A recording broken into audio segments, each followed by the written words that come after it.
I want to read just this one simple phrase in Psalms 84.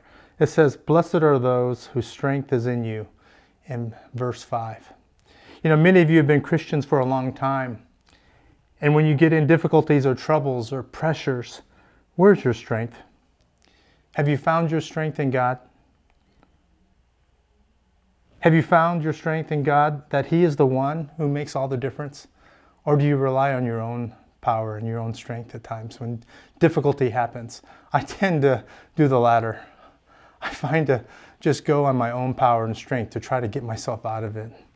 And yet, the psalm says, "Blessed are those whose strength is in you."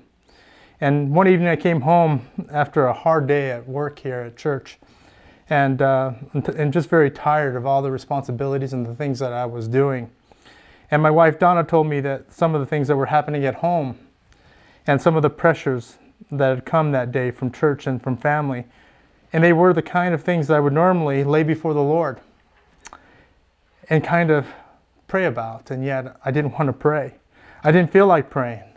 I was tired. I wanted to go to bed, and I thought to myself, what's the use of praying? I'm so tired that my prayers wouldn't have any power. Then it struck me. I was convicted. What a thing to say. What difference does it make how I feel? My reliance isn't upon my prayers, but upon God's power. There isn't any power in prayer. There is power in God and the object of who I'm praying to. I was just rebuked in my spirit by the remembrance that it makes no difference how tired I happen to be. So I prayed very briefly, because the power of prayer doesn't lie in the length of it either. Power lies in the God who's behind the prayer. Blessed are those whose strength is in you.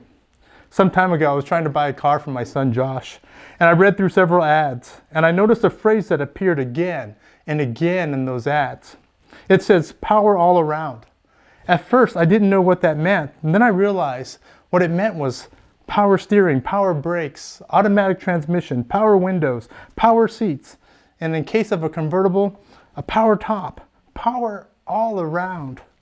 All this power is designed to take the terrible strains out of driving, so that all I need to do is push these little buttons and let it happen. What a tremendous description of the Christian life. Power all around. Remember that. Will you today?